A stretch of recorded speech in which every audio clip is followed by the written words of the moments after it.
The story begins with an army committing an unrelenting massacre. A boy, desperate to escape, ran as fast as he could but stumbled and fell. When he looked back, terror froze him in place as a soldier caught up. The boy cried out in desperation, "Somebody save me." But before his plea could even reach anyone, the soldier ended his life without hesitation, a wicked smile crossing the soldier's face as though such cruelty were routine. Leading this bloody charge was a gray-haired man, his demeanor cold and commanding. He was none other than the son of Margrave Caxel, a feared and powerful magician said to carry the blood of the divine kings in his veins. His eyes bore both disdain and boredom as he addressed the terrified villagers. With an air of entitlement, he sneered, "Even beasts know that favors must be repaid. Don't you vermin understand why you're still alive?" His voice rose in scorn as he shouted at the crowd, "It's thanks to our grace, the grace of those with divine blood." Pausing briefly, his gaze swept over the terrified faces. "And yet, you dare try to flee because it hasn't rained for a while? How dare you be so impudent?" he thundered. A woman holding her young son fell to her knees, her voice trembling with desperation. I deeply apologize. Please, at least spare my child." Her plea was cut short as a soldier brutally drove his spear through her, silencing her forever. "Shut it," the soldier barked, as if such merciless acts were no more than routine discipline. The young boy beside her screamed in horror, his tiny hands trembling as he clutched at his mother's lifeless body. The young master clicked his tongue, his face twisted with annoyance. "Tsk, how can you be so thoughtless? You all are no fun," he muttered, his voice dripping with apathy. The soldier who had struck down the woman turned to him, eager to please. "I apologize for my ignorance, young master. What can we do to entertain you further?" The young master's lips curved into a sadistic smile. "Hang them," he commanded. The soldiers obeyed with cruel enthusiasm. They began stringing people up on the nearby trees. One soldier, almost laughing, placed his boot on the head of a wounded man lying on the ground. "This one's been stabbed already. Should I tie the rope around his waist so he lasts longer? Shouldn't he at least entertain us properly before he dies?"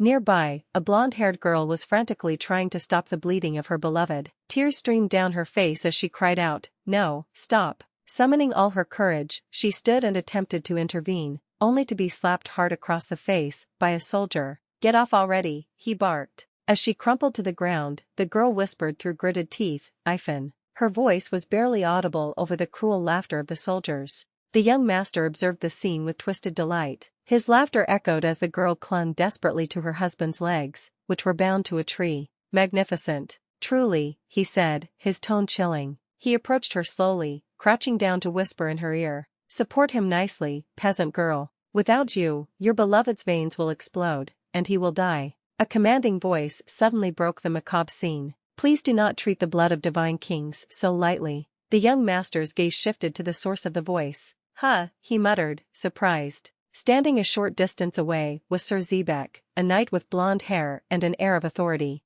"Aha," the young master said, striding toward him. "If it isn't Sir Zebek, my sword instructor." Sir Zebek's expression remained grim as he said, "Is there any need to go this far when punishing people? A noble who carries the blood of a divine king should at least maintain their dignity." The young master chuckled, his arrogance unshaken. "Won't my dignity remain intact as long as word of what happens here doesn't escape?" He stepped closer, a dangerous glint in his eyes. "These fools dared to tarnish my dignity because it hasn't rained for a while. That is why they're in this state," he said coldly. Stopping just short of Zebek, he asked mockingly, "So then, what will you do, Sir Zebek? Will you spread word of what I've done? Will you, a holy knight acknowledged by the king's church, dare to besmirch the dignity of one who bears noble blood?" Sir Zebek met his gaze, unfaltering. "I simply meant to say that the truth cannot be hidden forever," he replied. For a brief moment, the young master's expression darkened. A soldier leaned in and whispered to him, "Shall we take care of him?" "Forget it," the young master replied dismissively. "Just get me a whip."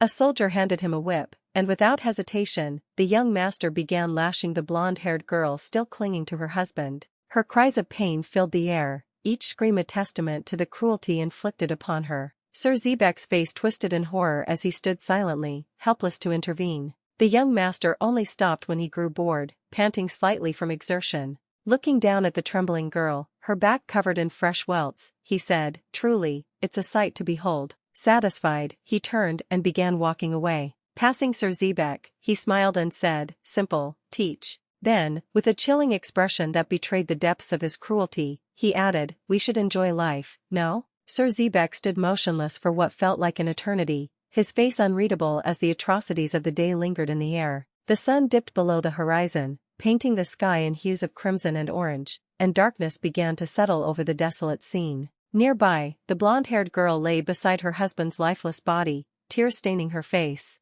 Her trembling hand brushed against his leg when, to her shock, he whispered hoarsely, "Safiya." Her breath caught in her throat. She sat up quickly, clutching his legs as though trying to anchor him to life. "Ifan," she choked, her voice cracking with emotion. His voice, barely audible, carried an urgent plea. "I was wrong. Please, run." Tears streamed down her face as she held on to him tightly, unwilling to let go. "Ifan," she whispered, her voice shaking. "Will the Emperor's heralds really come?" Her gaze shifted to a small triangle etched into the ground. She stared at it for a long moment, then closed her eyes, clinging to a fragile hope. Night fell, and the air grew cold. Out of nowhere, water splashed onto her face, jolting her awake. She coughed and blinked rapidly, her voice filled with confusion. Just who? Standing above her was Sir Zebek. He crouched down and whispered, "Keep quiet." Her eyes widened as recognition dawned. "You are," he interrupted her, holding out a spoon filled with food. "Can you eat?" She stared at him, her body too exhausted to answer.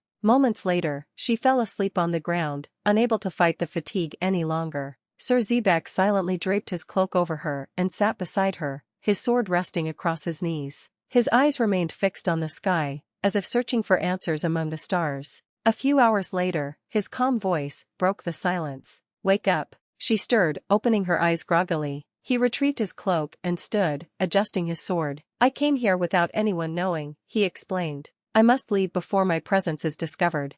If the young master finds out, I will be severely punished." He glanced at her fiancé's body, tied to a stick and supported by ropes. With a heavy sigh, he added, "And about your fiancé, there is no need to hold him any longer." The stick fell with a soft thud, and she immediately threw herself at her fiancé's legs again, her cries muffled by the fabric of his tattered clothes. Through her sobs, she looked up at Sir Zebek and pleaded, "Please, tell me your name. When the Herald Clan comes, I will ask them to spare you." His expression hardened at her words. "The Herald Clan?" he asked, his voice tinged with disdain. "You mean the Slayers of Sanctity, those soulless heretics? You've contracted them? I don't know if they truly exist, but even if they come, Kozel commands 20 well-armed soldiers, and the young master, he is one of blue blood. I'm sure you're aware of the incredible power of divine blood, the blood of Yaegas," he said, his tone heavy with warning. She looked up at him, her face pale but resolute. "Even if he's a magician, the Herald Clan is capable of killing him. After all, they're magicians too. The reason they're called the Slayers of Sanctity is because they earned that name by slaying those of divine blood, isn't it?" Sir Zebek let out a weary sigh, running a hand through his hair. "You're not in your right mind," he said softly. "Well, who would be after enduring such horrors?" He straightened his posture, his eyes filled with resolve. "I am Zebek, a holy knight of the King's Church. I tell you my name not to beg the Slayers of Sanctity for my life, but to affirm my duty. If they come, I will fight them with everything I have." He turned to leave, but paused briefly. "I will return at night," he said before disappearing into the shadows. As his figure vanished, the girl whispered faintly, 2 days, her gaze drifted back to the triangle she had drawn in the dirt. Her lips moved weakly as she repeated, "Just 2 days," before succumbing to unconsciousness. The scene shifted to a flashback, where Safiya's fiancé gently handed her a golden coin. Its polished surface gleamed in the sunlight as she looked at it curiously. "What's this?" she asked, holding it up for a closer look. With a soft smile, her fiancé replied, "Safiya, have you heard of the Herald Clan?" Safiya nodded, her voice thoughtful. "Ah, yes. They were mentioned in a story my father used to tell me when I was little. They're called the Slayers of Sanctity, and soulless, right?" As her fingers turned the coin over, her fiancé leaned in closer. "That's right. This is the Emperor's gold," he explained, his voice barely above a whisper. "It has the power to summon those soulless beings, the heralds." He moved closer, lowering his tone as though revealing a secret. "But you must be careful, Safiya. If anyone, especially the heretical interrogators of the King's Church, finds out you have this, they won't hesitate to execute you." Before Safiya could respond, he kissed her softly. Her cheeks flushed a warm red as she quickly pushed him away, flustered. Holding the coin in her hand, she asked, "Wait, why are you giving me something so dangerous as a gift?" Her fiancé chuckled, the sound warm and carefree. "I'm giving it to you just in case," he said. If anything ever happens to us, it's said that if you draw a triangle on the ground and place the coin in the middle, a herald will come to your aid. He paused, brushing a strand of hair from her face. Though, I truly hope we'll never have to use it. The flashback dissolved into the present. Sophia, pale and weakened, stared at the triangle she had drawn on the ground. Her trembling hands clutched her fiancé's lifeless body. Her voice was barely audible as she murmured, 2 days, just 2 days if I hold on. Her body, too weary to endure any longer, collapsed to the ground, unmoving. Her breathing slowed as if she were on the brink of death. Meanwhile, in a nearby town, the sound of flowing water echoed through the air as a few soldiers bathed in fresh water. Sir Zebek stood apart from them, his gaze fixed on the clear, cloudless sky. He wiped his brow and thought to himself, it's unusually hot today. Excuse me, sir, a voice interrupted his thoughts. It was the young master, his hair wet from bathing. He approached Sir Zebek with an unsettling grin and said, smile. Isn't this fun? Sir Zebek's face darkened with concern. Ignoring the young master's twisted attempt at levity, he asked gravely, if we kill the citizens, how will we collect taxes? The young master, drying his hair with a towel handed to him by a servant, didn't seem fazed by the question. The wanderers, those dissatisfied peasants, are running amok, he said dismissively. The amount of theft is increasing. Sir Zebek clenched his fists, his tone steady, but firm. In the Margrave's territory, there is rich soil. We could evacuate the people there and allow them to start anew. The young master abruptly cut him off, his voice sharp and condescending. And why, he asked, should children born on rich soil suffer because of the failures of these virtue-starved people? Nearby, a soldier paused mid-wash, his interest piqued by the conversation. He watched as the young master continued, his words dripping with arrogance. I'm talking about those who destroy agriculture and flee. Agriculture, the young master declared, relies on skill, soil, the climate, the sky, and the king's divine light. The young master's lips curled into a sinister smile. Isn't that what the king and the church teach us? He asked mockingly. Sir Zebek remained silent, his face a mask of confusion and quiet frustration. The young master added, his tone tinged with self-righteousness, these people are suffering a drought because they were unfaithful to the king's church. That's what the doctrines say, isn't it? With a heavy sigh, Sir Zebek finally responded, that's a broad interpretation. His words hung in the air, heavy with the unspoken conflict between them. As the soldiers raided homes, pillaging every corner of the village, the young master continued his monologue with an air of self-righteousness. Someone enriched the soil, and someone else caused the drought, he said, his tone sharp and calculating. Then, it stands to reason, we should punish the sinners and reward those who made it fertile.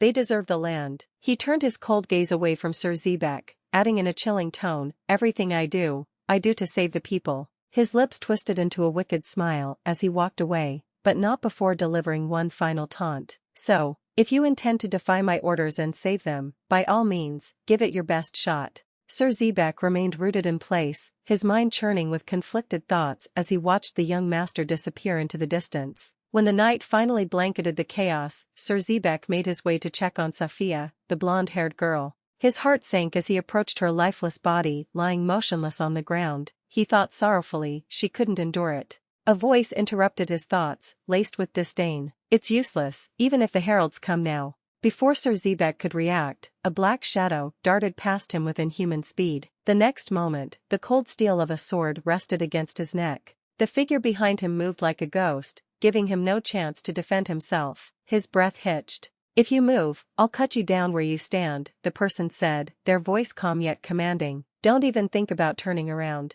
Sir Zebek's heart raced as he thought, to swing a sword so precisely, so suddenly, in such a desolate place, his technique is unreal, almost supernatural. He managed to ask, his voice steady despite the tension, are you a herald? For real? The figure replied, their tone unwavering, I am. Are you a knight or a rescuer? Gathering his composure, Sir Zebek answered, I'm Zebek, from the King's Church. The shadowy figure stepped into the moonlight, revealing a young, strikingly handsome man. His piercing gaze remained fixed on Sir Zebek as he asked, I just wanted to confirm, you're not the contractor, are you? If a holy knight of the King's Church were to summon us, that would certainly be amusing. Sir Zebek's eyes narrowed, his tone turning sharp. Are you trying to humiliate me? The herald's eyes shifted to Sophia's lifeless form. He spoke with a casual indifference that chilled Sir Zebek. Then that girl must be my contractor. But since she's dead, well, I guess I just gained a free gold coin. The herald turned back to Sir Zebek, his expression neutral, but curious. Now, tell me, what exactly is going on here? Sir Zebek hesitated before replying. If you sheath your sword and step back, I'll put my honor on the line and explain everything. In a blur, the young herald vanished, reappearing a safe distance away in the blink of an eye. His movement was so swift and unnatural that Sir Zebek couldn't help but think, is he truly a phantom? The herald smirked, his voice laced with mockery. You seem awfully confident that you wouldn't have been caught off guard if I hadn't ambushed you. Fine. If you're a holy knight of the king's church, then I suppose you should have some backbone. Go on, impress me. Standing apart on the rocky cliff, Sir Zebek broke the silence, his tone cautious yet probing. Are you a mage? He asked. The boy, Azadin, replied casually, everyone in the Herald clan is a mage. Except for me, that is. Sir Zebek's brows furrowed. So you're saying that wasn't magic just now? Azadin smirked slightly. It's hard to distinguish superhuman-like physical power from magic. Sir Zebek thought, what is he even saying? He couldn't wrap his head around the boy's cryptic explanation. Sir Zebek asked, what's your name? And what's your rank as a herald? The boy remained silent, his gaze fixed elsewhere. Sir Zebek pressed on. I've already told you my name. I am Zebek, a knight of the king's church. Azadin tilted his head slightly as if realizing something. Oh, have you? My apologies. With a slight bow of his head, he finally introduced himself. I am Azadin of the 108 Spirits, the Emperor's Herald. Sir Zebek's eyes narrowed as he thought, the 108 Spirits, it's the lowest rank in the Herald clan. But his movements earlier, they prove he is far from ordinary. Azadin turned his sharp gaze back to Zebek. Now, as promised, tell me what happened here. Both men stood on the cliff overlooking the devastated town below. Azadin listened intently as Sir Zebek recounted the events. When the story ended, Azadin nodded slowly, taking in the gravity of it all. Suddenly, a voice echoed above them. The contract has been established. Startled, Sir Zebek looked up to see an owl soaring toward them, its wings cutting through the night sky. The bird landed gracefully on Azadin's shoulder, unfazed by the tension in the air. The owl spoke, its tone formal yet indifferent. You responded to the request, but the requester has died. It seems you have earned some free gold coins. Azadin of 108 Spirits. Azadin remained calm, his expression unreadable. Sir Zebek, however, was taken aback, thinking, talking owl? What kind of sorcery is this? The owl continued, now, move on to complete the next mission. Do not rest, start immediately, Azadin of 108 Spirits. Azadin let out a faint sigh, clearly annoyed, and began to turn away. Sir Zebek called after him. Wait. Just because the requester died, you're going to collect your reward and leave? Azadin stopped, looking over his shoulder. Do you want the request fulfilled? How peculiar. Your master will suffer for it, you know. Unsheathing his sword, Sir Zebek glared at him. That won't happen, you soulless heretic. Because I will defeat you. Azadin smiled faintly, his voice calm yet cutting. To think you'd raise your blade against me with a sword that remained silent before true injustice. How tragic, even for you. Sir Zebek's grip on his sword tightened as anger flared within him. Azadin added, are you angry? At me? Or at yourself, for turning your back on injustice? Images of the atrocities he'd witnessed flashed through Sir Zebek's mind. He clenched his teeth, shouting, what do you know? Azadin's gaze softened, almost pitying. Sir Zebek asked, why bring this up now? What do you want to prove? Azadin added, humans may see the same thing, but they feel it differently. To some, a figure might appear as the hero of a myth, while to others, he's just a faint, flickering light in the darkness. He walked past Zebek, toward the lifeless bodies of Safia and her fiancé. Just as the sight of their suffering appears different to you compared to the other soldiers who stood by. Sir Zebek lowered his sword, his resolve wavering.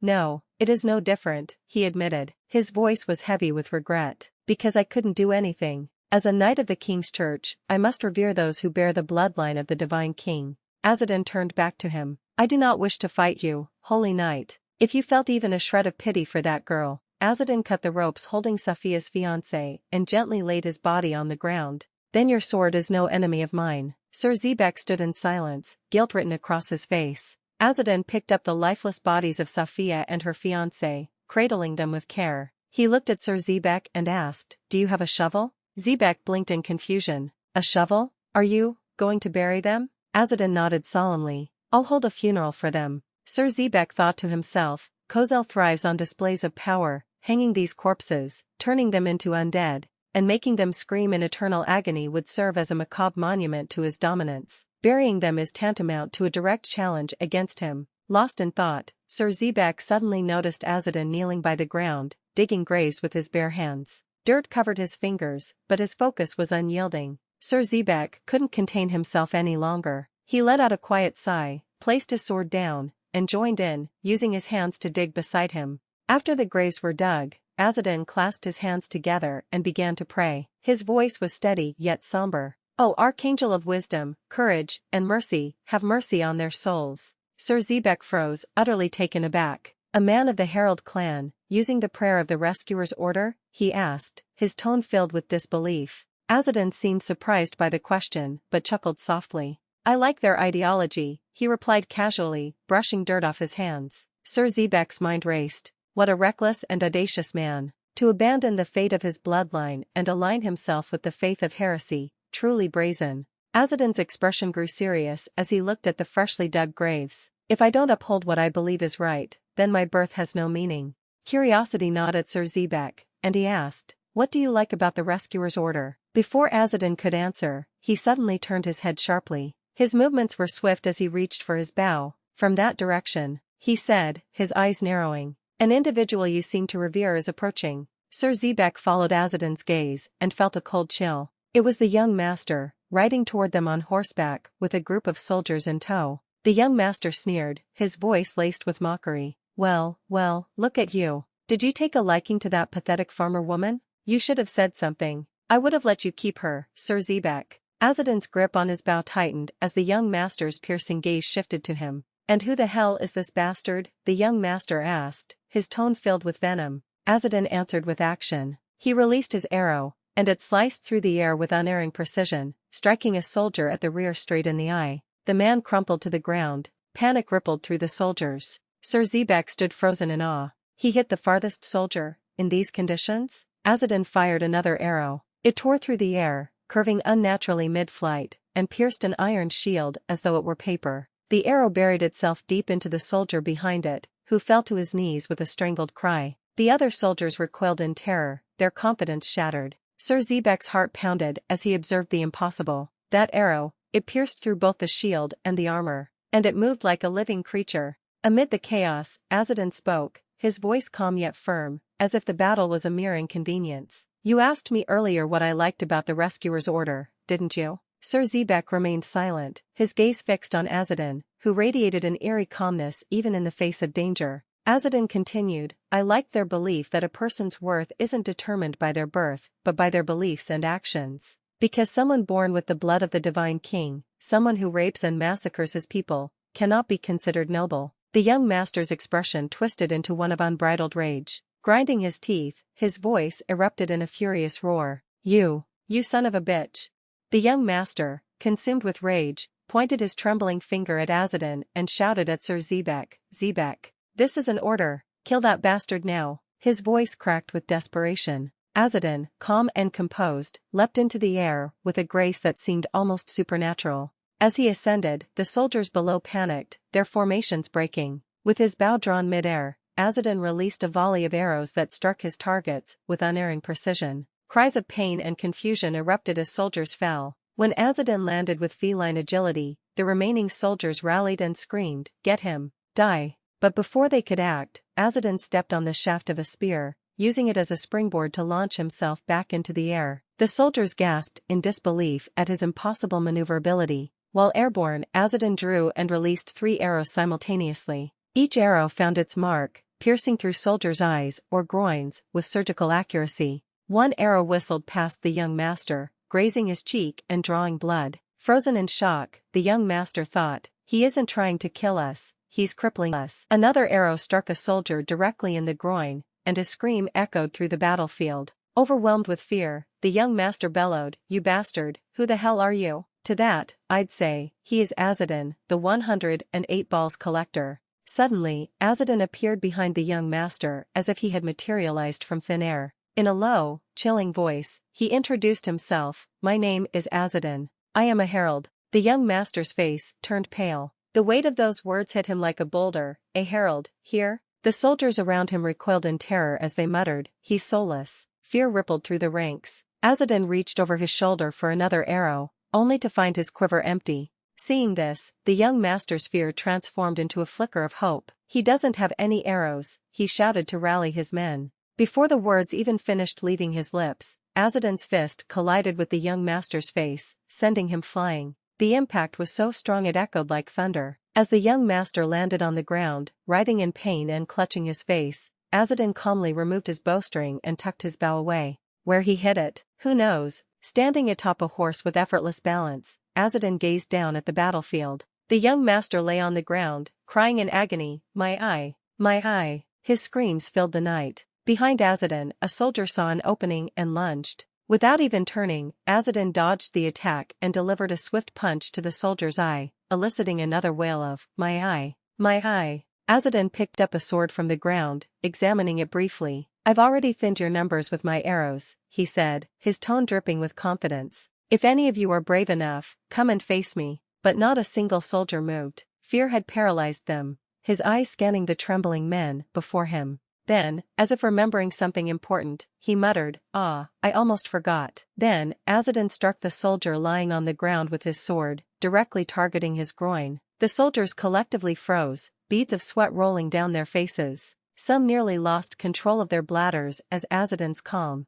calculating gaze fell on them. From a distance, the owl watched the scene unfold, thinking, "Why is he so obsessed with castration? He's absolutely insane." And so, Azadin achieved what no warrior had done before. He successfully castrated all the soldiers. A grotesque achievement, but one that sent a message: Azadin does not tolerate injustice. Azadin then turned his attention to the young master, who was feebly trying to crawl away. Each movement was slow and pitiful, a stark contrast to the arrogance he had displayed earlier. Azadin loomed over him like an executioner. "You waited a long time for this, didn't you?" Azadin's voice was low and venomous. "Trash like you, who inflicts pain on the people, deserves nothing less." Standing next to the whimpering young master, Azadin gripped his sword tightly. His quiver was empty, though perhaps he had recovered some arrows from the fallen soldiers. As Azadin raised his sword, preparing to deliver judgment, a sudden golden light burst forth, blinding everyone around. A soldier cried out in alarm, "I'm going blind."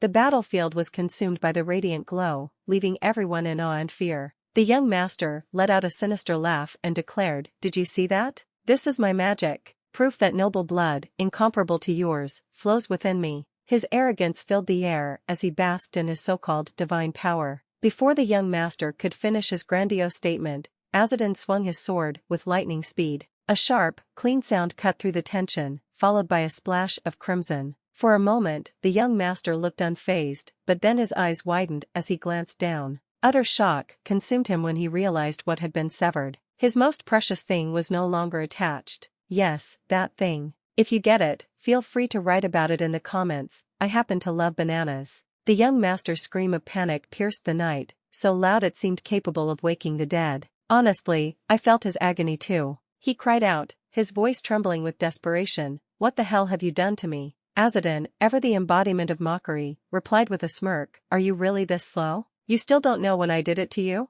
How unfortunate." Azadin grabbed the young master by his silver hair, dragging him closer. The young master, now reduced to a pitiful figure, pleaded, "What do you want? Money? Women? Swords? Name it, and it's yours." I'm a descendant of the sacred Yaiga's holy family." Azadin, unimpressed, responded coldly, "Really? Unfortunately for you, I am a Slayer of Sanctity, a Herald. That title doesn't exactly make me a fan of your so-called sacred bloodline." The young master's eyes darted to Sir Zebek, who stood nearby, holding his head as if trying to suppress a headache. The young master screamed desperately, Sir Zebek, what are you doing? Help me." But Sir Zebek, clearly done with the entire situation, sighed and replied with exasperation, "I can't see." Horrified, the young master turned back to Azadin and screamed, "You bastard! I'm a noble. I come from a sacred bloodline. Just because I did that to some commoners, you think?" Azadin cut him off mid-rant with a cold, detached tone. "Come to think of it, I have a feeling you'll continue living with vigor after this." The young master's face twisted in confusion as he stared at Azadin, who now held two gleaming daggers in his hands. The reflection of the blades danced menacingly in the young master's terrified eyes. Azadin's voice was calm, but dripping with finality. "That's the right attitude. Live positively. Trust me, you'll need it more than ever." In one swift motion, Azadin brought the daggers down, severing, well, you know what. The young master collapsed to the ground, a pitiful heap of agony and despair. Azadin stood over him, an unshaken figure of judgment, and said with a chillingly calm tone, I don't have a contractor, but I think I've been considerate. The Emperor's law has been fulfilled. And with that, the Slayer of Sanctity walked away, leaving the young master to contemplate his new, irrevocable reality. Then Sir Zebek unsheathed his sword and said to Azadin, I am a knight of the Church of the King. I cannot leave you, who speaks of the Emperor's law, b. Sir Zebek held his sword with both hands, ready to attack Azadin, and said, no matter if you perform righteous deeds. Azadin dropped his sword next to the young master, whose eyes were both missing, and said, ah, geez. Azadin pointed his finger at Sir Zebek and said, you aren't like the other knights of the Church of the King. Hearing this, Sir Zebek felt insulted and shouted at Azadin, you dare insult me? Azadin raised his hand and said, no, it was praise. With a serious expression, Azadin continued, the other knights of the Church of the King are nothing but scoundrels forcibly expelled from their homes due to matters of inheritance. Sir Zebek responded, that's, but Azadin interrupted him, saying, anyway. As he turned into black fog, Azadin asked Sir Zebek, will you be able to follow after me? Sir Zebek looked shocked and said what? Before completely disappearing, Azadin said, let's meet again if fate wills it, Sir Zebek. Azadin's figure completely disappeared, leaving Sir Zebek with the disabled body of the young master lying on the ground. Sir Zebek covered his face with his hand to avoid the black fog and looked toward the direction where it had vanished. Nearby, a soldier was groaning in pain. Sir Zebek thought to himself, nobody was able to kill Azadin of the Herald Clan. We were left with permanent losses instead. Scoundrels forcibly expelled from their homes due to matters of inheritance. He's not wrong. That applies to me just as well. Sir Zebek smiled and said, geez. Looking up at the sky, Sir Zebek said, I can feel a weight off my chest now. The scene shifted to a palace where a figure was sitting on a chair. Several people were bowing in front of him, pleading for mercy. One of them said, my lord, please exempt us from taxes this year. Keeping his head lowered, the man added, I beg of you. All the people are running and becoming nomads, and those who have starved to death are wandering the streets as undead. We are overrun with thieves and monsters, and I apologize, but we cannot afford to pay taxes. After listening to this, the man looked unfazed and said with an expressionless demeanor, how shameless. The man's name was revealed to be Margrave Kazel, the father of the young master, now permanently disabled. With an evil look, Margrave Kazel said, at this rate, you would surely begin asking for rations as well. The people felt the weight of his words, trembling in fear, and replied, please excuse us, we are at our wits' end right now. Margrave Kazel, speaking with seriousness and authority, said, nothing will change the lowly blood that flows within you. If you wish, I will provide relief. The people looked confused and asked in low voices, what, truly? Kazel replied in a serious tone, yes. Then, with a demonic smile, he added, on the condition that if you cannot comply with my request, then all of you will be hanged. The people raised their heads and looked at him, confused and terrified. Margrave Kazel conjured a flame in his hand and said, fear not. The flame transformed into a book, and Kazel said, what you are asking for amounts to nothing more than a single page. Such is the nature of this grimoire. A few people looked at the book and said in fearful tones, a grimoire. We are ignorant of magic and do not know of such things. Kazel, with a smiling tone, replied, no. Even ignorant fools like you will be able to find it. If you simply wish for it, it will respond to your call and reveal itself. Bringing them back from their thoughts, Kazel offered, if you manage to bring me a grimoire like this,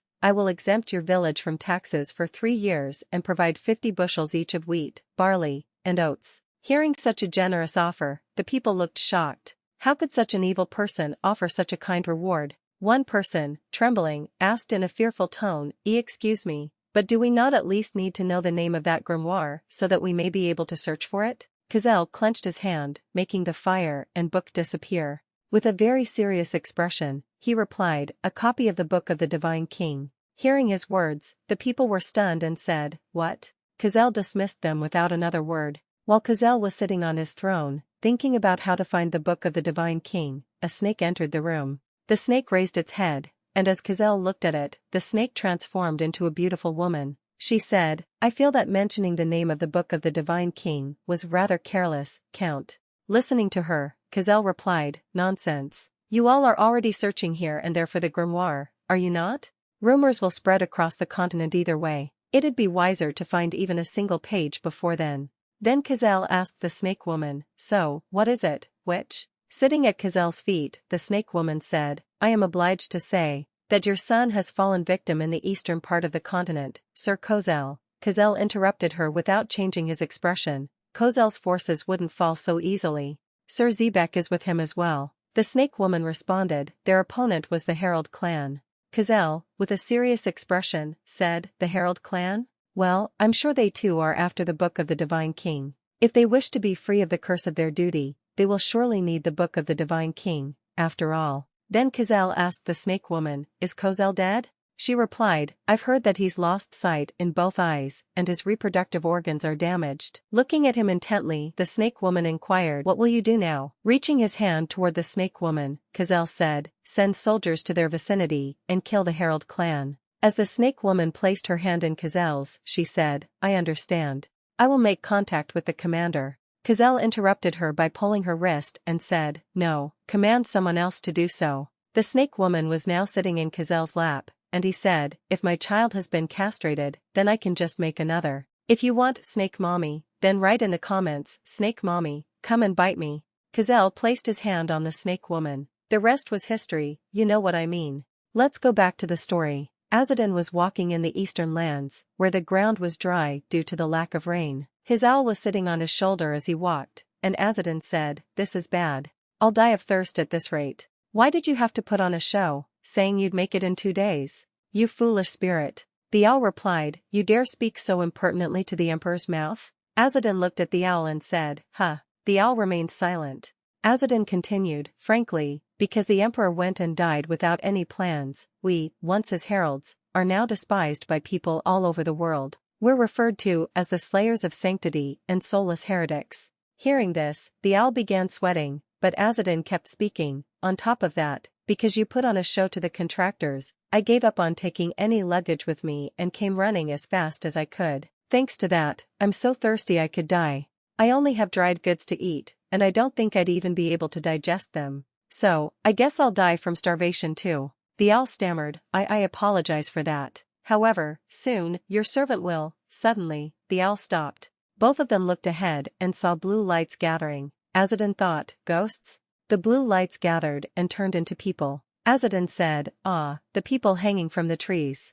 Among them were the blonde girl and her fiancé. They looked happy together and bowed their heads. Seeing this, Azadin said to them, yes, hello. He then asked the spirits, this land has neither the light of the king's virtue nor the blessing of the archangels, so it is not good to stay here for long. I've repaid your grudges, so please move on to the afterlife. The blonde girl and her fiancé walked next to Azadin. The blonde girl pointed somewhere. When Azadin turned, he saw a well. He thought, a well? Then he walked toward it and said to them, do you mean to give me water? You didn't have to. You could have just gone to rest. Looking inside the well, Azadin pulled up the bucket to get water. While pulling, he thought, I want to taste it already. When the bucket came out, he saw a glowing paper inside. Azadin exclaimed, what's this? Then the scene changed to the Herald Clan, and it explained, the Herald Clan was originally a race known as Aragasa. They crossed a massive typhoon from another continent and landed on the Wybris continent.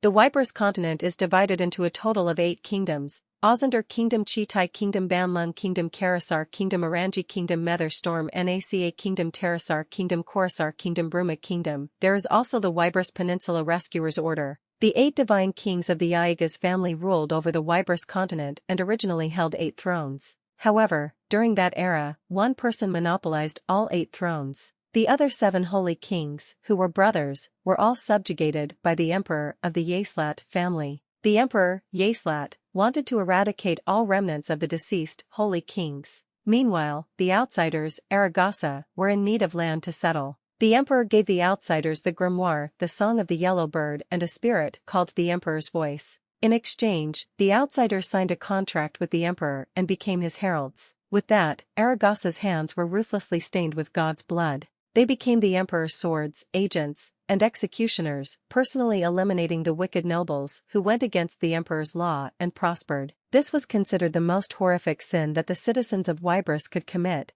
as they believed in the afterlife and the cycle of eternal life. Because of these acts, the emperor eventually died, and the empire split into the 8 separate kingdoms again. Aragasa, now the heralds, were despised by those in Wybris and became known as the soulless heralds. However, they faced an unexpected issue. The contract with the emperor remained in effect. Even after the emperor's death, the heralds were bound to serve as the emperor's heralds, forever. The scene then shifted back to Azadin, who was holding the paper. He said, "This is a page from the Book of the Divine King? Is this the source of the emperor's power?" Looking at the blonde girl and her fiancé, he added, "Ah, thank you. Please, rest in peace." They waved their hands and said goodbye. Azadin looked closely at the divine book page and said, "If I collect this, will I really be able to escape the curse of duty?" The owl replied, "It's rude to call it a curse. It's an honorable duty under the contract." While rolling the paper, Azadin sighed, "Geez, this just had to fall into my hands. Fate isn't a joke." The owl said, "You don't seem happy. Isn't this what all heralds desire? To break free from the curse, 2 things are required. 1.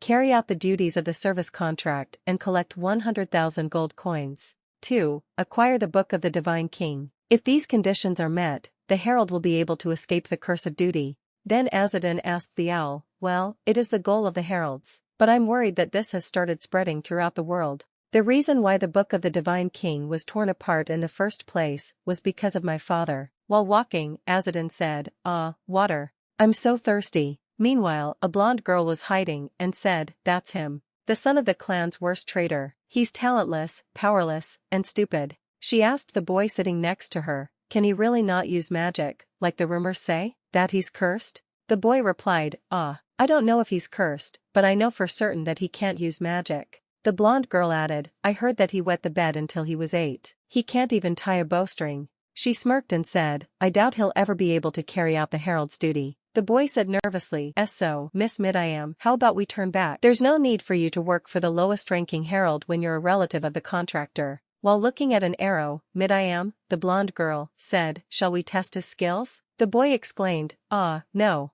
A worker can't attack a herald." Mid-I-am replied, "Who cares? If I win, his position will be mine. There's no way I'll lose." She thought, "Ah, it'll be bad if he dies, so I'll take the arrowhead off." The boy cautioned, "He's the student of the fussy elder causes. There's always an if in every situation." Holding the bow, Mid-I-am said, "It doesn't matter. No matter how amazing causes is, an idiot is still an idiot, even if he trains for 10 or even 100 years. She thought, to think the son of a traitor, who can't even use magic, is a herald. While shooting the arrow, she thought, he's just taking up space, so competent people like me can't become heralds. After firing the arrow, she sat down and tried to see if it worked. Suddenly, a small rock hit her head. The boy shouted, "Mid-I-am." Azadin, holding the quiver, asked her, "Are you the one who shot that arrow?" She replied, "It was a greeting." Then she thought, "When did he get here? I couldn't sense his presence at all." "Wait, don't tell me he caught the arrows I shot in midair? In his quiver?" Azadin asked, "What are your names?" She said, I'm Mid-I-am, from Ether." The boy stammered, I am Ishmael. "We are assistants who have come to assist you." Azadin said, "Assist me?" and then threw the arrow back, saying, "This?" Mid-I-am replied, "Your quiver looked empty, so I just wanted to give you my arrows. Isn't that the best assist?" Azadin said, "It seems like you applied to be my assistant because it was boring staying on the Holy Land. Go home, kiddos." Mid-I-am got angry after hearing this and replied, "Kiddos? I'm sure I told you, I'm from the Ether bloodline." Azadin responded, "Don't you know that bloodlines have no meaning to heralds? And if you've come to work for me, you're my subordinates now. And you even shot arrows at me. Perhaps you want me to teach you what happens when you do something like this outside of the Holy Land?" Mid-I-am thought, he's so different from what rumors say. Is he really the person who others made fun of and bullied? Azadin asked in a cool demeanor, "Apologize for being rude, Mid-I-am. And if you want something from me, then show respect either as a member of Aragasa or as my enemy. Which will it be?" Grinding her teeth before apologizing, she said, "I, Mid-I-am from Ether, apologize for my rudeness to Herald Azadin. I am an Aragasa." Azadin said, "I accept your apology. However, don't shoot arrows at anyone from now on. If you don't plan on killing them, weapons are not to be toyed with outside of the Holy Land." She replied, "Yes." Then Azadin asked, "I won't say anything bad, so go back to the Holy Land. I don't need assistance." Suddenly, Azadin remembered something and shamelessly asked, "Do you have water?" But Mid-I-am interrupted him with a loud shout, "I request a duel." Ishmael exclaimed in shock, "Mid-I-am, No, that man is dangerous. Mid-I thought to herself, yeah. He's different from the rumors. Forget about being an idiot, he's strong, intelligent, and prideful. But wouldn't I be a big coward if I didn't challenge him just because he's strong? She then declared to Azadin, Herald Azadin, I, Mid-I from Ether, officially challenge you for your herald position.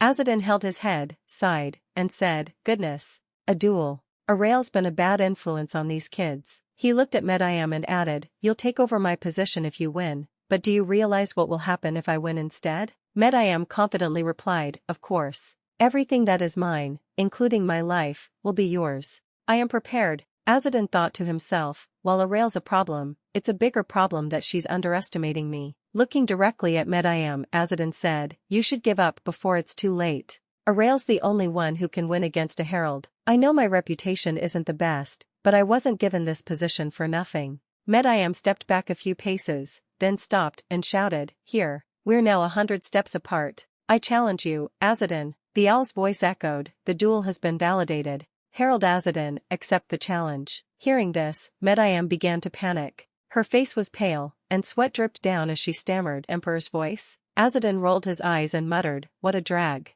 Are you serious? Ishmael, watching in disbelief, thought, the Emperor's voice is a spirit assigned to each herald. Now that the Emperor's voice is a witness, turning down her challenge is impossible. This isn't good. Mid-I, still flustered, shouted, I just have to win. Mid-I handed water to Azadin, her dusty clothes and face covered in dirt. Ishmael looked at Azadin in disbelief, unable to process what he had just witnessed. What is going on? Ishmael thought, that archery technique, it's suited for the battlefield, sacrificing accuracy for sheer projectile speed. That was definitely an extreme form of the Aragasa technique. His thoughts flashed back to the fight. Azadin had jumped into the air, launching stones at Mid-I with incredible speed and precision using his bow. The rapid attacks didn't give her a chance to dodge, forcing her to rely on her magical shield to block the projectiles. When Azadin landed, he fired more stones, but these ricocheted off trees and the ground, coming at her from unpredictable directions. It was a next-level skill. One stone even grazed her cheek, cutting a few strands of her hair. As Azadin drank water, Ishmael stared at him, his thoughts racing.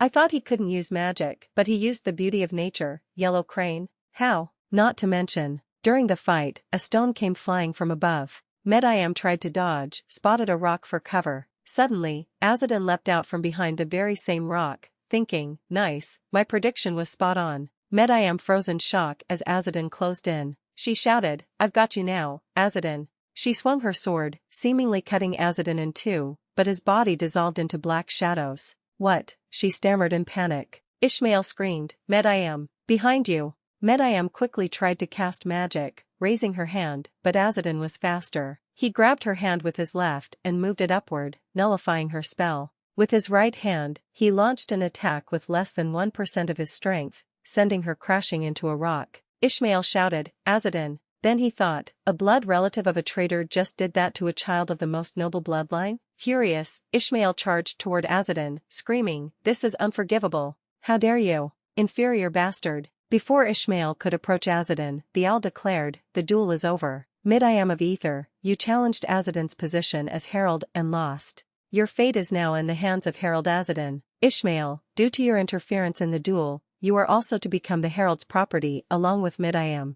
Ishmael picked up Mid-I, who was trembling in fear and panic, unable to process what had just happened. She couldn't believe she had lost. The disgrace of such a defeat was unbearable. Desperately, she pulled a dagger from her pocket, intending to cut her own throat, but Azadin swiftly threw a rock that struck her hand, causing the dagger to fall to the ground. I knew you'd try something like that, Azadin said sternly. Looking directly at her, he continued, young lady, having lost the duel, you no longer have the right to die. You can only die when I die, or when I decide you can. Did you really challenge me to a duel without even knowing that? Mid-I growled through clenched teeth, you. Azadin observed her with a calm expression and thought to himself, what a kid. He handed them their water pouch and said, I assume that was enough to teach you a lesson. I'll free you both. Both looked utterly confused and stammered, what? Pardon? Azadin replied, let's just pretend this duel never happened. It'd be bad for you if this went down in your record, wouldn't it? Still confused, they didn't know how to respond. As Azadin walked away, they instinctively began following him. Without turning to face them, he said, I told you, I don't need a slave. I've given you freedom, so go back to the sanctuary. Mid-I saluted him and exclaimed, why? You just got a beautiful and talented young girl as your slave, and you're just going to let her go like that? Ishmael held his head in exasperation and muttered, Mid-I please. Azadin, still walking, replied, I don't know about the beautiful part, but if you were as talented as a rail, you wouldn't have lost. Turning slightly toward them, Azadin added, there are plenty of men in the world who like younger girls, and many cultures with early marriage customs. It'd be wise to think carefully before you propose a duel next time. Hearing this, Mid-I lowered her head, embarrassed. Azadin continued, actually, never challenge someone to a duel again. If there's someone you must kill, just assassinate them. Ishmael observed Azadin and thought, he talks a lot more than I expected, but it does seem like he's saying all this out of genuine concern. Mid-I still shaken, muttered, this. Before suddenly breaking into a loud, excited smile and shouting, this is new. Ishmael panicked and exclaimed, what? The scene shifted, unveiling the ominous weight of the contract of service. The Emperor and the Herald clan provide each other with what they need, and any traitor will meet a horrific death. Once a proud symbol of loyalty and honor, the contract had become a dreadful curse after the Emperor's death. Though the Emperor himself had perished, the effects of the contract remained intact, binding the Herald clan to eternal servitude as the Emperor's heralds. What once seemed like an unending cycle of submission finally showed signs of breaking when the Herald clan intervened in the Terasar kingdom's succession war. Through their efforts, the Herald secured victory in the war and obtained a copy of the Book of the Divine King. However, their triumph was short-lived. A notorious traitor, Aker, stole the book and fled. Aker was bound in heavy chains, his arms, legs, and neck shackled, while 3 men stood atop a cliff, looking down on him. One of them called out, Aker the traitor, give us what you stole. If not, the curse will kill you. Hand over the copy of the Book of the Divine King before you taste the most horrific pain. The clan threatened Aker with every method imaginable, but their hopes were shattered in the end. Aker had scattered the pages of the book across the heart of the World Mountain Range, ensuring it could not be reclaimed. Thus, Aker became the first person to die from the curse of the contract. But the curse did not merely claim his life, it twisted his existence. The curse forced Aker, a man, to give birth to twins while bearing the Emperor's child. This cruel transformation became part of the curse's legacy. The twins were Azadin and Arail. Ironic as it was, among the two, Arail became the strongest herald in the clan's history, while Azadin was ridiculed and rumored to be a fool. As they walked, Midiam's thoughts churned. Who spread such an absurd rumor? A fool? He's nothing like that. Azadin's voice abruptly interrupted her reverie. I have clearly stated that I have no intention of taking you in, so don't follow me. Midiam bristled and shot back, we're not following you. We just have something to deliver. With that, she handed him a letter and said, it's a letter from the regional head of Salasma. Azadin took the letter with a slight scowl and muttered, that old man doesn't like me much.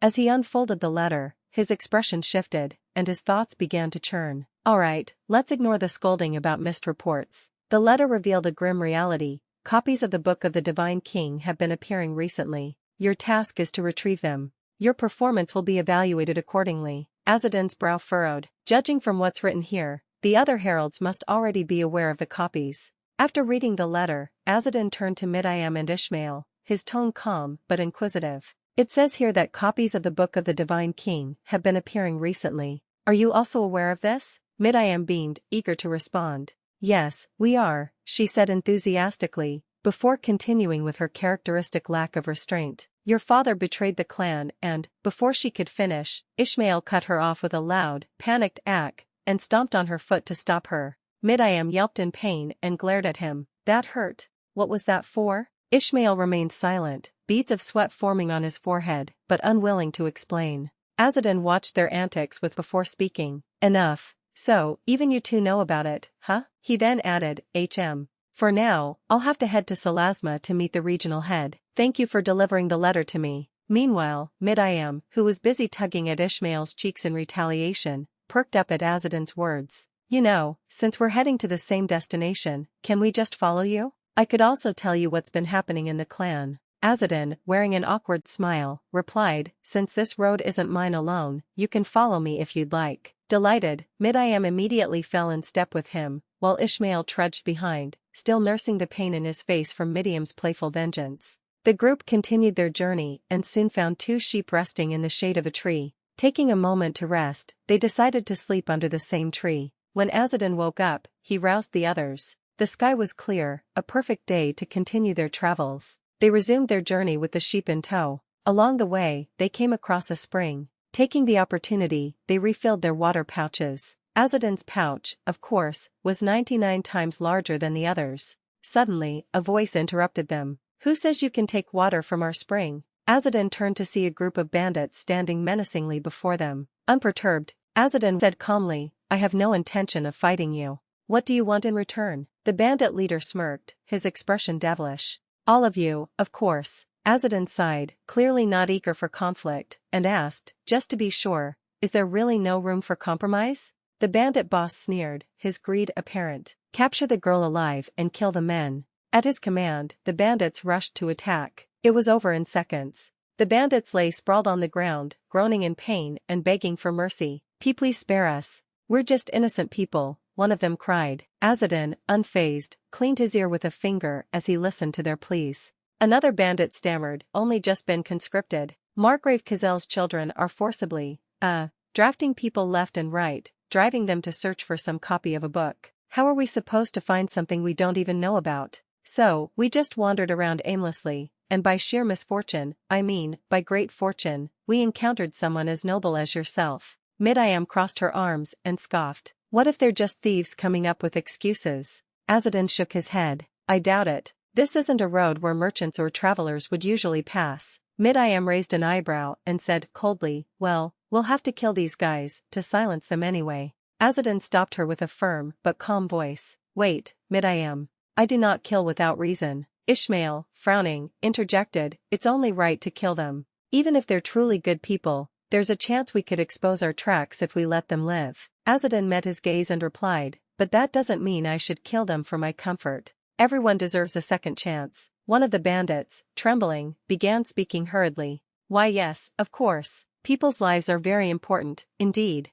As expected from someone so noble. You're so kind-hearted. Hee, you're the best. I assure you that great fortune will be upon you and your family for your mercy." Azadin, without a word, walked toward the talkative bandit and stood next to him. With a calm yet menacing tone, Azadin said, "Shut it." Nearby, Ishmael found himself deep in thought, reflecting on Azadin's actions. "I often see people who refuse to kill, but I didn't expect to see one from the Herald Clan." Suddenly, the sharp sound of a punch snapped Ishmael out of his thoughts. His eyes widened in shock as he turned to see Azadin, his fist connecting with the bandit's face in a brutal strike. Azadin stepped back, his voice matter of fact. "Good. That was a clean shot. Destroyed his eye." The other bandits stared in horror at their fallen comrade, clutching his face in agony. Mid-I and Ishmael were equally stunned, their wide eyes betraying their disbelief. Why would Azadin, who refused to kill, resort to such violence? "Well, kids," an unspoken thought seemed to hang in the air, "you don't yet know Azadin the Ball Crusher."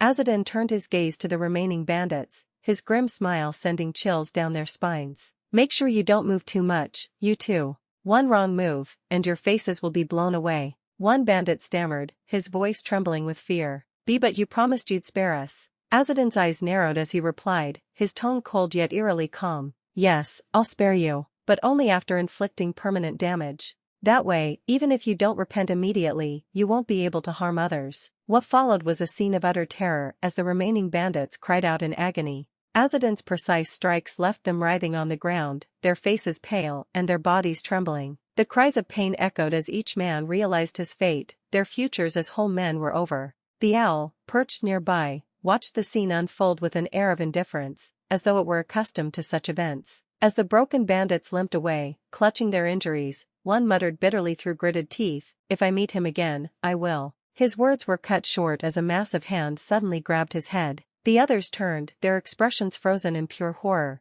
to see a towering ogre standing behind them, a large basket strapped to its back. The ogre grinned, his sharp teeth gleaming, and said, "Food." Before the bandit could scream, the ogre tossed him into the basket, chuckling, "You are portable food." The other bandits tried to run, but the ogre's goblin minions swarmed them. One bandit was dragged down, his cries drowned out by the goblin's maniacal laughter. He. The ogre picked up another bandit and declared with glee, "You belong to me, Goldu."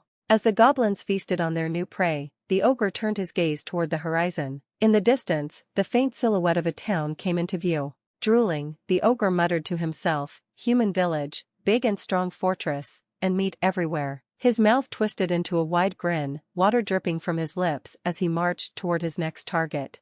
After teaching the bandits a lesson, Azadin and his group continued their journey, sitting on the sheep as they ambled along the road. The silence stretched until Mid-I suddenly broke it. At first, I thought you were just going easy on them, so I was surprised. But I guess it's not a bad tactic. We even retrieved all their weapons. Azadin glanced back at them briefly, their sheep trailing behind his, before turning his gaze forward again. It's hard for someone to understand others without having been in the same position, he said. Losing an eye has bigger consequences than you'd think. The people they would have victimized in their raids are now the ones they fear. I'm sure it's a good opportunity for them to repent for their past actions. Ishmael, still perplexed, furrowed his brow. An opportunity to repent. You spared them and even gave them a chance to cleanse their souls. Azadin suddenly jumped off his sheep and began walking, prompting Mid-I and Ishmael to follow. As they caught up, Azadin said, although, that conversation is bothering me. Ishmael tilted his head. What conversation? The bandits mentioned that Margrave Kazel is searching for a copy of the Book of the Divine King, Azadin replied. Ishmael considered this for a moment before responding, but Margrave Kazel lost the succession fight. Do you think he's trying to climb the ranks by using the book to gain magical power? Azadin's expression darkened. A political figure determined to obtain power, that's dangerous. Reaching up to his face, Azadin began to remove his mask. I'll have to take off this mask. It marks me as a herald, and we'll need to stay cautious until we're out of Margrave Kazel's territory. As the mask came off, both Ishmael and Mid-I froze, staring in shock. Azadin's face revealed a startling truth. He had no eyes. They stood in stunned silence, unable to look away. Unfazed by their reaction, Azadin donned a cloak to hide his uniform, transforming his appearance into that of an ordinary traveler. Ishmael broke the silence, but, you didn't seem to struggle at all, despite being unable to see. How? Azadin shrugged. I don't know either. Ever since I was born, I've just been able to see without eyes. Mid-I stepped closer, her gaze fixed on his face. Azadin, now visibly annoyed, asked, what is it? Speak your mind if you have something to say. Mid-I hesitated for a moment before replying, you look better if I imagine you were injured. Azadin blinked, genuinely taken aback. What? It's like, you were really handsome, but then you suffered an unfortunate accident where you lost your eyes, Mid-I explained. Honestly, scars like this are better than a hot face with ugly eyes. Azadin sighed, petting one of the sheep absent-mindedly. You're saying the same thing as the one who gave me this scar. Curious, Mid-I asked, who was it? It was a rail, Azadin replied. She said it was strange for me not to have what should be there. She thought it was better to imagine there were once eyes in those empty sockets, so she scarred my face. She sliced through it, saying it would improve the look. Azadin began walking again, his voice steady. Well, thanks to that, I was able to pretend I'm blind. It wasn't a problem when I was alone, but... Mid-I interrupted, her tone suddenly enthusiastic. Then we just need to keep pretending you're blind, right? Without breaking stride, Azadin dismissed her suggestion. It's fine. They walked for the rest of the day. By evening, as the sun dipped toward the horizon, they reached the outskirts of a town. From a distance, they saw a long line of people waiting to enter, with soldiers carefully inspecting each and every traveler. As they approached the long line, Ishmael squinted toward the gates and remarked, I can see the gates, but the line's rough. Azadin nodded slightly. Pretty long. It's been a while since I was last here at the gateway to the East Village. Mid-I chimed in. It's also the village where the Imperial Road begins. What do you think? Isn't it a pretty good starting point for our journey? Azadin glanced at her and replied sharply, shut it. I'm a pilgrim on a solo pilgrimage, and you two are just kids who happened to join me. As they waited, the group observed the soldiers stationed at the gate. They were searching travelers thoroughly, rifling through belongings, and even taking what they pleased. Azadin's eyes narrowed as he thought to himself, they're looking for something. If they're being this thorough, then... His thoughts were interrupted by an elderly man standing nearby. Hey, can't you see what's going on? The man asked. Azadin turned toward him and replied with a calm demeanor, no. These two are orphans on a pilgrimage with me. The old man gave them a sympathetic look. Goodness, it must be hard. Azadin shook his head. Not at all. Although, what's going on here? The man leaned in, his voice lowering slightly. Have you not heard the rumors? There are copies of the Book of the Divine King popping up everywhere. Feigning ignorance, Azadin tilted his head and asked, the Book of the Divine King? The old man spread his arms wide for emphasis as he explained, yes. The rumors say that some Herald Clan member stole the book and made copies. These copies are appearing all over the world. Margrave Kazel's men are hunting for them like rabid dogs. What a mess. Tisk. Azadin gave a faint smile. So, there's more than just one loser like that, huh? The old man looked puzzled, but Azadin brushed it off with, nothing. As the old man wandered off, Azadin's hand grazed the page of the divine book he had found earlier. His thoughts darkened. That's not good. This is going to be a bit annoying to deal with. Suddenly, a commotion broke out in the line. A man was pleading with a soldier. I need that money to feed my family. Aren't you looking for the book of the Divine King? So why are you taking my money? The soldier sneered and punched the man in the face, sending him sprawling to the ground. Laughing, he said, a grimoire can take many forms and shapes. Who knows if this is a grimoire, disguised as money? We'll inspect it real close and return it to you later if it's not the book. The man's young daughter rushed forward, trying to stop the soldiers. One of them snarled, you little. Don't you know that talking back means you're asking for a beating? Her father grabbed her, pulling her away protectively. Stop it. You're threatening a young child. This is violence. The soldier punched him in the stomach, leaving him gasping for air. Shut up, he barked, then spat venomously, raise your child better, got it? Mid-Iam clenched her fists, anger flashing across her face. Should we fight them? She whispered to Azadin. Azadin raised a hand, his voice calm but firm. Wait. Just then, a man came running up to the soldiers and whispered something urgently in their leader's ear. The soldier's expression instantly changed, his face draining of color. What? He stammered, his voice laced with fear. Azadin's keen ears picked up the faint whisper, carried by the wind. His expression darkened as he observed the soldiers hastily retreating behind the gates, abandoning their posts. The crowd began murmuring in confusion, questions bubbling up among the travelers. What's going on? One man asked. Why are they packing up? Another wondered aloud. Azadin broke the tension, his voice low and steady. An ogre was spotted nearby. The murmurs turned into gasps of fear as the news spread through the line. A man in the crowd shouted in disbelief, sorry? What? Azadin replied calmly, I heard what they said, because I have good hearing. Panic began spreading through the people as another voice cried out, they closed the gates? The realization sent waves of horror through the crowd. People began shouting, banging on the gates in desperation. Hey, open the gates. Let's talk. Wait. The scene shifted to an army camp. A silver-haired man sat casually on the step of a carriage, observing his soldiers. You're sure you locked the gates, right? He asked, his tone sharp but indifferent. His identity was soon revealed, Tarkiev, the bastard child of Margrave Kazel. Perhaps Snake Mommy's son, what do you think? Share your thoughts in the comments. One of the soldiers stepped forward and replied, yes, sir, we made sure. Tarkiev nodded with satisfaction. Then Tarkiev said, we've confirmed that there are no copies of the Book of the Divine King here, so let's just get out of here with the things we took. Another soldier hurriedly approached from the side of the carriage, clearly nervous. Sir Tarkiev, what should we do? Without much care, Tarkiev waved him off. Fend off the ogre and any other monsters that get close. You've been trained sufficiently to handle them. The soldier, clearly discontented, thought to himself, you only trained us for one day. Hesitating, he spoke up, then, at least let the people outside come in. I'll command the defense here. Tarkiev laughed dismissively, his silver hair gleaming in the firelight. Huh, you're not even a knight. What can you do? The soldier clenched his fists and thought bitterly, I don't want to hear that from the knight who's running away right now. Amused, Tarkiev finally said, all right, I'll leave it to you then. Is that good enough? Let's go now. With that, Tarkiev climbed into his carriage and departed with his troops and their plunder, leaving the soldier standing behind to face the threat.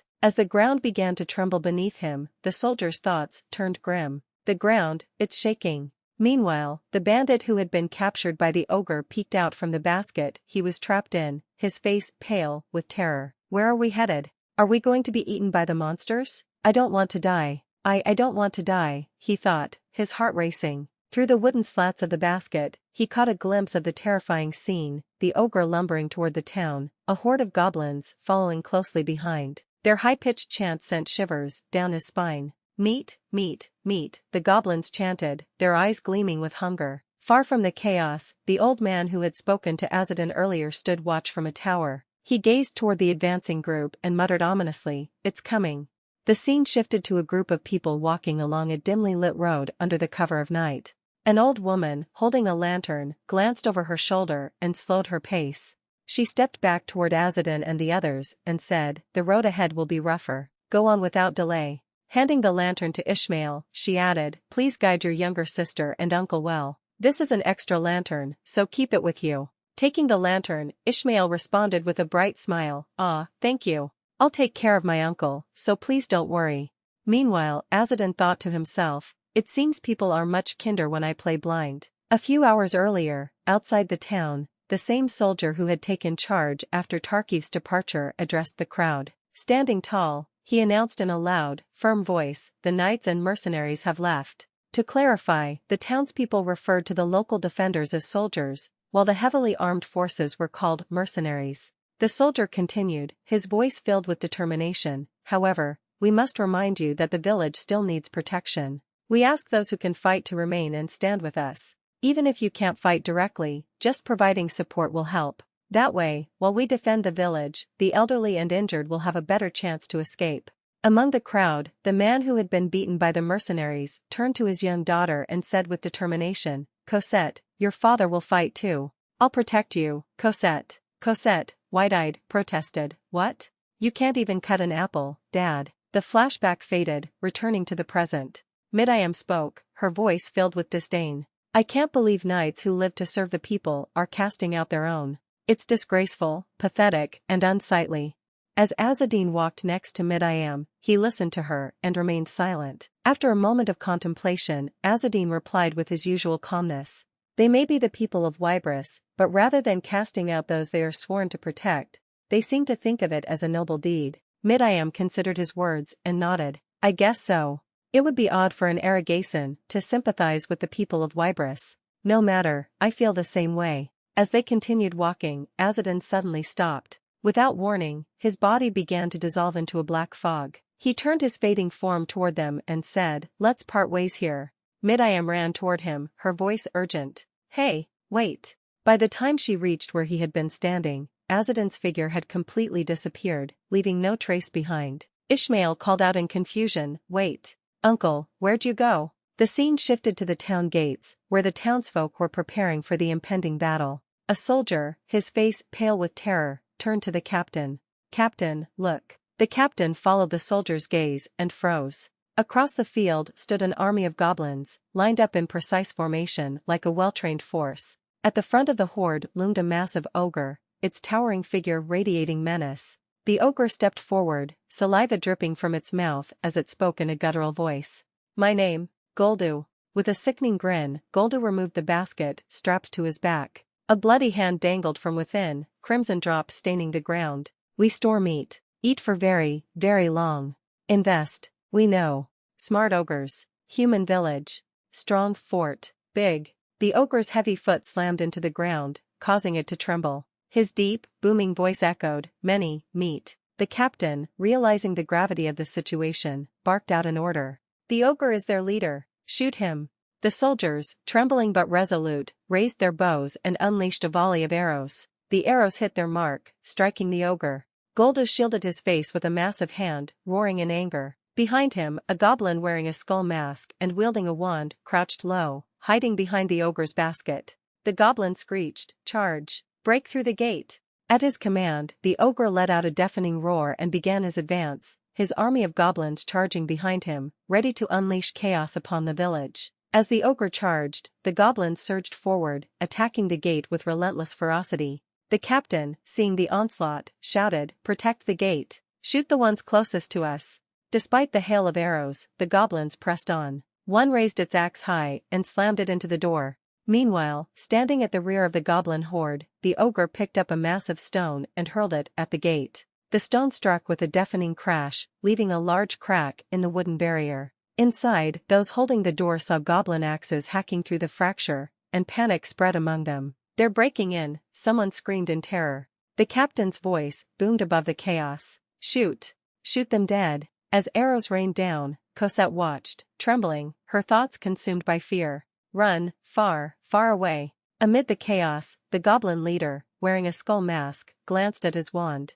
Flames flickered to life around it, and with a devilish grin, he raised it high. A sinister light emanated from the wand as the goblin leader bellowed, "The wand has responded. The Book of the Divine King. The Book of the Divine King is near." His words were cut short when Azadin appeared out of nowhere, slamming his foot into the goblin leader's head and smashing him into the ground. Azadin leaped into the air, positioning himself above the ogre just as it picked up another massive stone. With a roar, the ogre hurled the boulder toward the wall. Those atop the structure froze in terror, their bones chilled as they watched the stone hurtling toward them. The stone smashed into the top of the wall, shattering it and causing rubble to rain down. But before the debris could crush the people below, Azadin swooped in, grabbing them and leaping to safety. He set them down near the captain, who stared at him in stunned confusion. "I'll aid you in defending the gate," Azadin declared. The captain, still reeling, stammered, "Who are you?" Fixing his bow with practiced precision, Azadin replied coolly, "Just a passing herald of the emperor." The captain and his soldiers exchanged nervous glances, their faces pale. "A herald of the emperor? You mean, the Herald Clan?" Before they could say more, Azadin jumped back onto the wall and fired an arrow. 2 more arrows flew simultaneously from different directions, both striking the ogre's eyes with pinpoint accuracy. The ogre roared in pain, clutching at his face. My eyes! My eyes!" Blinded and enraged, the massive creature turned, trampling its own goblin army underfoot in its blind fury. "I'll kill you! I'll kill you all," it bellowed, stomping aimlessly. Azadin leapt onto the ogre's face, using it as a vantage point. As the ogre thrashed and crushed goblins beneath its feet, Azadin calmly drew his bow, shooting arrows into the goblin ranks with deadly precision. "That's right. You're moving well," Azadin thought, smirking as chaos spread through the goblin horde. One arrow found its mark in a goblin's eye, while others sowed panic among the ranks. The captain, watching in awe from the wall, whispered, "Is he really a Slayer of Sanctity?" As Azadin continued his assault, the basket on the ogre's back fell to the ground. He glanced back at it, his eyes narrowing as he recognized the man crawling out from the pile of corpses inside. "Isn't that the mugger from before?" Azadin thought, narrowing his eyes. It was, indeed, the leader of the bandits Azadin had dealt with earlier. The man, trembling and covered in blood, looked around in horror. His gaze landed on the goblin leader's trembling body and the bandit leader. With a devilish grin, goblin leaders rasped, "The Book of the Divine King." Drool began to spill from his mouth as his body started to contort. Blisters began to form ominously on the right arm of the goblin leader. A grotesque chunk of flesh extended from his arm like a sinewy rope, from which sharp teeth unexpectedly sprouted. The goblin leader emitted a devilish laugh, his rope-like arm extending and coiling behind him. "I will be," he began, his voice taking on a monstrous edge, "the king of the Fong," his cackle resounding with malevolence. Perched atop an ogre's head, Azadin was oblivious to the eerie transformation until the goblin's arm bizarrely bit its own head. "What is this?" Azadin exclaimed, turning to face the chaos behind him. Upon closer inspection, he realized that the goblin had morphed into a creature far removed from any typical goblin. Its arms and legs had transformed into menacing tentacles lined with sharp teeth. "It looks like it will be a pain to deal with," Azadin remarked grimly, gauging the severity of the threat. Without warning, the tentacles began to thrash wildly, striking indiscriminately. One of the tentacles surged towards Azadin, signaling the start of a daunting battle.